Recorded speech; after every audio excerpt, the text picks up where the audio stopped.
সুষ্ঠু ও গ্রহণযোগ্য নির্বাচন জাতিকে উপহার দেয়াই নির্বাচন কমিশনের শপথ বলে জানিয়েছেন প্রধান নির্বাচন কমিশনার এম নাসির উদ্দিন।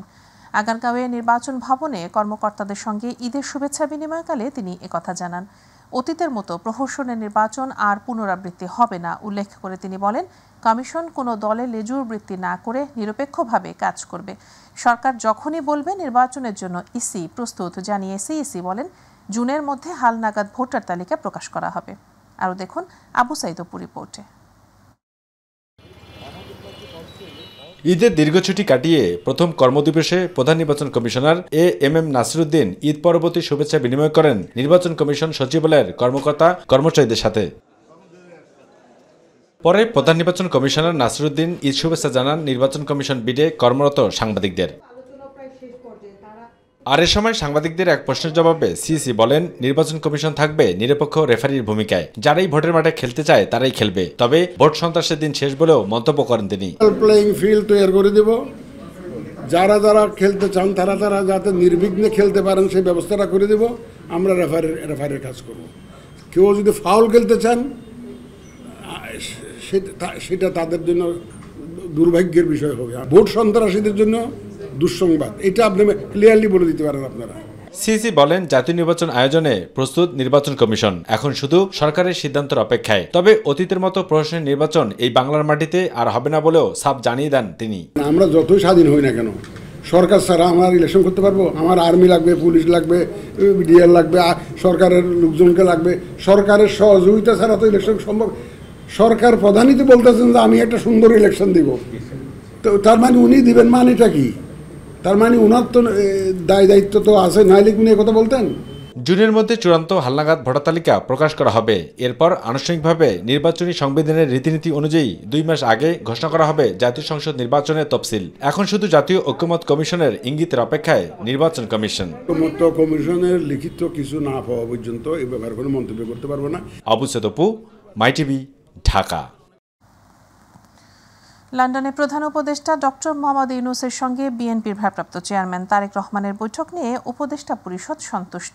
কোনো রাজনৈতিক দলের এ বিষয়ে কিছু বলার থাকলে সেটা প্রধান উপদেষ্টার সাথে বলতে হবে, এমনটাই জানিয়েছেন পরিবেশ উপদেষ্টা রিজওয়ানা হাসান। ঈদের পর সচিবালয়ে প্রথম কার্যদিবসে সাংবাদিকদের তিনি কথা বলেন।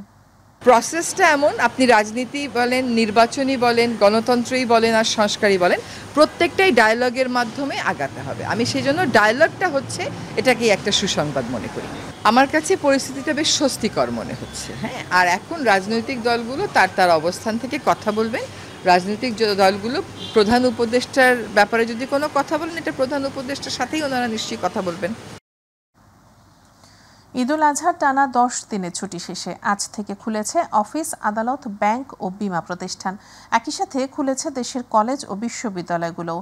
প্রশাসনের প্রাণকেন্দ্র সচিবালয়ে অফিস শুরুর আগেই কর্মকর্তা কর্মচারীরা হাজির হতে থাকেন। দীর্ঘ ছুটির পর সহকর্মীদের সাথে সাক্ষাতে কুশল বিনিময় করেন অনেকে। লম্বা ছুটি কাটিয়ে নতুন উদ্যমে কাজে যোগ দিয়েছেন বলেও জানান তারা। ঈদ যাত্রায় কিছুটা ভোগান্তি থাকলেও সার্বিক পরিস্থিতি নিয়ে সন্তুষ্টি প্রকাশ করেন উপদেষ্টারা। এদিকে সকাল থেকে নিয়মিত ব্যাংকিং কার্যক্রম শুরু হয়েছে। রাকিব হাসানের রিপোর্ট। ঈদুল আজহার দীর্ঘ 10 দিনের ছুটি শেষে আবারও কর্মচাঞ্চল্য ফিরেছে প্রশাসনের প্রাণকেন্দ্র সচিবালয়ে। সকাল থেকেই সচিবালয়ে প্রবেশ করতে দেখা যায় উপদেষ্টা সহ কর্মকর্তা কর্মচারীদের। ঈদের পর প্রথম কর্মদিবস হওয়ায় সচিবালয়ে বিরাজ করেছে ঈদের আমেজ। সহকর্মীদের সাথে ঈদের শুভেচ্ছা বিনিময়ের মাধ্যমে কর্মদিবসের সূচনা করেন মন্ত্রণালয়ের কর্মকর্তা কর্মচারীরা। শুভেচ্ছা বিনিময় শেষে মৎস্য ও প্রাণী সম্পদ উপদেষ্টা ফরিদা আক্তার জানান, এবছর রাজনৈতিক কুরবানি না হওয়ায় ঈদে পশু বিক্রি কম হয়েছে। যদিও বড় গরু এবার বিক্রি হয়নি তেমন, তার মানে রাজনৈতিক গরু মানে কোরবানি হয়নি আর কি, সেটা ছিল। আর চামড়ার ব্যাপারটাও যেটা দেখলাম যে স্থানীয়ভাবেও ওরা ডিসিরা মানে প্রশাসন ভালোই চেষ্টা করেছেন ওটা। সড়ক পরিবহন ও বিদ্যুৎ উপদেষ্টা জানান, ফিটনেসবিহীন গাড়ি চলাচল আর ঈদের 2 দিন আগে থেকে ছুটি শুরু হওয়ার কারণেই যানজট তৈরি হয়েছিল রাস্তায়। আমাদের এখানে ওই যে ফিটনেসবিহীন গাড়ি অনেক আছে, এগুলো অনেকগুলো বিকল হয়ে রাস্তা বন্ধ করে দেয়। নারী নির্যাতন দমন করতে এই সরকার দৃশ্যমান কিছু নীতিগত সিদ্ধান্ত নিতে যাচ্ছে বলে জানান মহিলা ও শিশু বিষয়ক উপদেষ্টা শারমিন এস মুর্শিদ। নারী নির্যাতনের বিষয়টা কখনো কোনোদিনও এই দেশে একটা সুব্যবস্থার ভেতরে, একটা নিয়ন্ত্রণের ভেতরে কোনোদিনই ছিল না, কোনোদিনই আনতে পারিনি। এখন আমরা যে সিদ্ধান্তগুলো বা যে কাজগুলো হাতে নিয়েছি সেগুলোর বিকাশ ঘটতে, সেগুলোকে প্রতিষ্ঠিত করতে আরও কতদিন সময় লাগবে। প্রথম কর্মদিবসে মন্ত্রণালয়ের কর্মকর্তা কর্মচারীদের সাথে ঈদের শুভেচ্ছা বিনিময় করেন স্বরাষ্ট্র উপদেষ্টা লেফটেন্যান্ট জেনারেল জাহাঙ্গীর আলম চৌধুরী। রাকিব হাসান, মাই টিভি, ঢাকা। গ্রামে ঈদের ছুটি কাটিয়ে আজও ঢাকায় ফিরছেন কর্মজীবীরা, তবে তীব্র যানজটে পথে পথে ভোগান্তিতে পড়তে হয়েছে তাদের। এছাড়া বাস ও ট্রেনে উপচে পড়া ভিড়ে লক্ষ্য করা গেছে। যাত্রীরা জানিয়েছেন ধারণ ক্ষমতার বেশি টিকিট দেওয়া হয়েছে। রাজধানী কমলাপুর রেল স্টেশনে যাত্রীদের স্বাস্থ্যবিধি মানার প্রবণতা লক্ষ্য করা যায়নি। আফজাল হোসেনের রিপোর্ট। ঈদের দীর্ঘ ছুটি শেষ হয়েছে গতকাল। আজ খুলেছে বিভিন্ন অফিস আদালত। আজও রাজধানীর বিভিন্ন প্রবেশপথে যাত্রীদের তীব্র চাপ। বেশিরভাগ ট্রেনে অতিরিক্ত যাত্রী এসেছে। এছাড়া ধারণ ক্ষমতার তুলনায় অতিরিক্ত টিকিট বিক্রয়ের অভিযোগ করেছেন যাত্রীরা। আমরা ট্রেনের টিকিট কাটিয়েও সিটে যাইতে পারি না, অনেক ভিড়। আর আমাদের উত্তরবঙ্গের ট্রেন তো সেই পঞ্চগড় থেকে আসছিল, আমরা দিনাজপুরে উঠছি। আপনার মনে করেন যারা সিটে প্রায় 10% লোক সিটে বসতে পারে নাই, নিজের সিটে নিজে, আমি যেমন যাইতে পারি না আমার সিটে। জার্নি যে এত কষ্ট, এত মানুষের ভিড়, গতবার ঈদে এরকম ভিড় হয় না, এবার ঈদে এত বেশি ভিড় হয়েছে। ট্রেনে মোটামুটি ভিড় খারাপ না, সবাই আবার বাড়ি যাচ্ছে দেখতেছি। ঈদের পর অনেক লোকজন ভিড় দেখতেছি স্টেশনে, অনেক লোক। সময় মতো সব ট্রেন ছাড়লে এবং ব্যবস্থাপনা সুন্দর হলে ভোগান্তি কমে আসবে বলে মনে করছেন যাত্রীরা। রাস্তার অবস্থা খুবই খারাপ, আসতে আসলে অনেক কষ্ট হয়েছে। মানুষ দাঁড়ায় আসতে হয়, এই ট্রেনে তো অধিকাংশ লোকই দাঁড়ায় আসতে হয়, যার ফলে মুরব্বীরা মানে বয়স্ক লোকরা আসতে খুব কষ্ট হয়।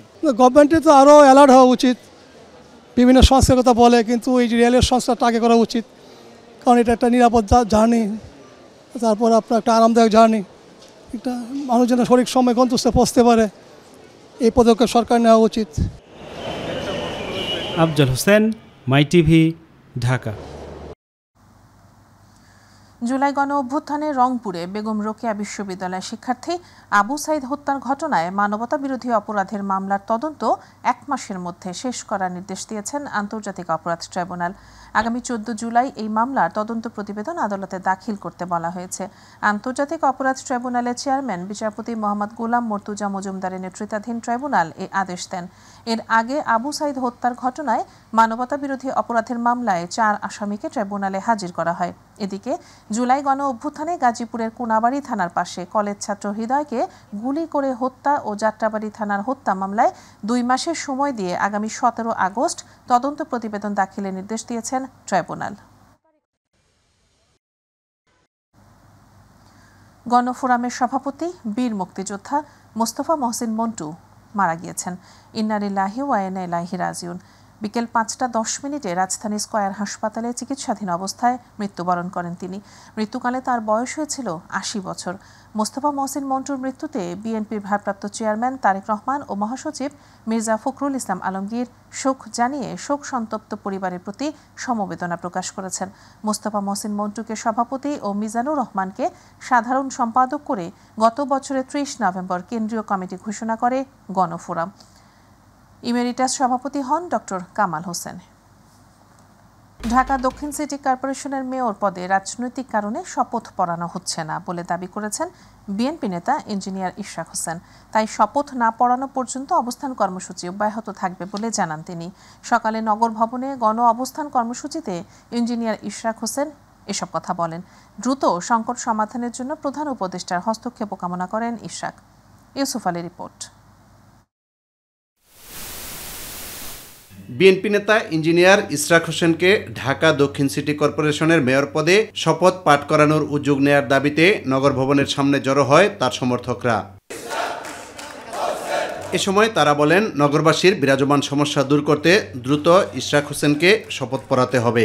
এই আদালতে রায়ের পরে সরকারের কিন্তু নৈতিক দায়িত্ব এটা, ইঞ্জিনিয়ার ইশরাককে দ্রুত সময়ের ভিতরে শপথ বাক্য পাঠ করিয়ে তাকে নগর ভবনে উদ্দিষ্ট করে মানুষের মৌলিক অধিকারের প্রতি দৃষ্টি জ্ঞাপন করা। যদি এই শপথকে অবিলম্বে পড়ানো না হয়, আমরা ঢাকাবাসী এই নগর ভবনকে অচল করে দেব। ঢাকাবাসীর গণতান্ত্রিক অধিকার আদায়ের দাবি পূরণ না হওয়া পর্যন্ত পাশে থাকার ঘোষণা দেন বিএনপি নেতা ইঞ্জিনিয়ার ইশরাক হোসেন। স্থানীয় সরকার যে কাজটি করছে, এই কাজটি করার ফলে আমি মনে করি ভবিষ্যতে তারাই আইনি জটিলতায় পড়বে এবং তাদের শপথ, এই বর্তমান যে স্থানীয় সরকার উপদেষ্টা, তিনি যে শপথ ভঙ্গ করেছেন, তিনি সংবিধানকে লঙ্ঘন করেছেন, যেই শপথ নিয়ে তিনি উপদেষ্টা হয়ে গাড়িতে পতাকা লাগিয়ে ঘুরে বেড়াচ্ছেন, সেই সংবিধানকে তিনি লঙ্ঘন করেছেন। বাংলাদেশের সর্বোচ্চ আদালত সুপ্রিম কোর্টের আপিল বিভাগকে তিনি ক্রমাগত অবমাননা করে চলেছেন। এটা সরকারের নির্দেশে, সরকারের সিদ্ধান্ত ছিল ডে ওয়ানে যে ইশরাককে বসতে দেওয়া যাবে না। এখন যে কোনো অজুহাত তারা খুঁজে বের করার জন্য সেটি আপ্রাণ চেষ্টা তাদের জায়গা থেকে করেছে।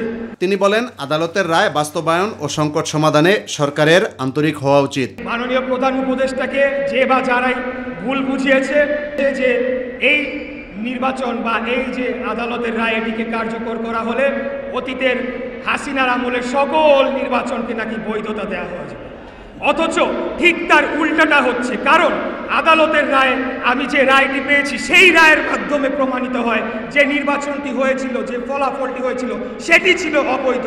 এই সমস্যা সুরাহা না করা পর্যন্ত আমাদের এই কর্মসূচি অব্যাহত থাকবে এবং আমিও এখানে যখন প্রয়োজন হবে, যখন আমাকে দরকার হবে, জনগণের পাশে এসে দাঁড়াবো।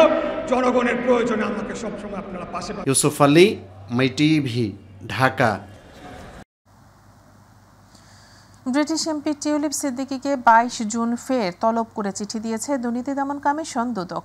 অবৈধভাবে ফ্ল্যাট গ্রহণের মামলায় ঢাকার 5 ঠিকানায় এ নোটিশ পাঠানো হয়েছে।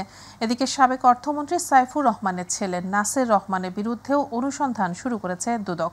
রাজধানী গুলশানে অবৈধভাবে ফ্ল্যাট গ্রহণের মামলায় গেল মে মাসে ব্রিটিশ এমপি টিউলিপ সিদ্দিকীকে তলব করে চিঠি দেয় দুদক। তবে সংস্থাটির দাবি টিউলিপ সিদ্দিকী চিঠি পাচ্ছেন না বলে বিভিন্ন মাধ্যমে অভিযোগ করছেন।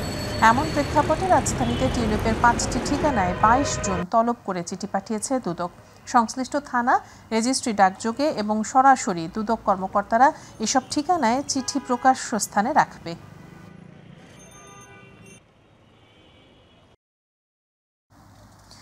কেন্দ্রীয় ব্যাংকের governor doctor Ahsan H Mansur বলেছেন, পাচারকৃত সম্পদ উদ্ধারে প্রক্রিয়া ধাপে ধাপে অগ্রসর হবে। আদালতে চূড়ান্ত রায় ছাড়া কোনো সম্পদ উদ্ধার সম্ভব নয়। এজন্য আগে সুনির্দিষ্ট তথ্য উপাত্ত সংগ্রহ করে আইনি নথিপত্র তৈরি করতে হবে। রোববার বাংলাদেশ ব্যাংকের বোর্ড রুমে এক সংবাদ সম্মেলনে একথা জানান গভর্নর। বেসরকারি খাতের 5টি ইসলামী ব্যাংককে খুব শিগগিরই একীভূত করা হবে। একত্রিত হলেও এসব ব্যাংকের কর্মীরা চাকরি হারাবে না বলেও আশ্বস্ত করেন গভর্নর। আমাকে ধাপে ধাপে এগোতে হবে, অর্থাৎ আমি যদি ভার্ডিক্ট না পাই তাহলে তো আমি অ্যাসেট পাবো না, তাই না? যার তার সম্পদ তার কাছেই থাকবে। যে আমাকে এখন যেটা করতে হবে, আমাকে যথাযথ তথ্য উপাত্ত দিয়ে প্রমাণ করতে কোর্টের জন্য রেডি হতে হবে যে বিচারিক প্রক্রিয়াতে যেন এটা আমরা পেতে পারি। এটা একটা উপায়। আরেকটা উপায় হচ্ছে, যেটা পৃথিবীর অন্য সব দেশে আছে, বাংলাদেশে সেভাবে হয় না, সেটা হচ্ছে আউট অফ কোর্ট সেটেলমেন্ট। আমাদের যেটা এডিআর পদ্ধতি আছে, তো আউট অফ কোর্ট সেটেলমেন্ট যদি যেতে হয়, সেটার একটা প্রক্রিয়া। সেখানে তখন লয়াররা আলাপ করবে এবং তারা ক্লায়েন্টদের সাথে, দুই পক্ষের ক্লায়েন্টের সাথে আলাপ করে যে একটা সমঝোতা আসতে পারে কিনা, সেটাও একটা প্রক্রিয়া। এটা সিদ্ধান্ত সরকারকে নিতে হবে। বেসরকারি শিক্ষক নিবন্ধন ও প্রত্যয়ন কর্তৃপক্ষের নিয়োগ প্রত্যাশীরা পুলিশের ব্যারিকেড ভেঙে মিছিল নিয়ে সচিবালয়ে প্রবেশের চেষ্টার সময় পরিস্থিতি নিয়ন্ত্রণ করতে লাঠিচার্জ এবং কয়েকটি সাউন্ড গ্রেনেড নিক্ষেপ করে পুলিশ। তবে রোববার দুপুরে এ ঘটনার সূত্রপাত হয়। এর আগে সচিবালয় এবং প্রধান উপদেষ্টা সরকারি বাসভবন, যমুনা ও পার্শ্ববর্তী এলাকায় যে কোনো প্রকার সভা সমাবেশ, গণজমায়েত, মিছিল ও শোভাযাত্রা ইত্যাদি নিষিদ্ধ করে গত 8 জুন গণবিজ্ঞপ্তি জারি করে ঢাকা মেট্রোপলিটন পুলিশ।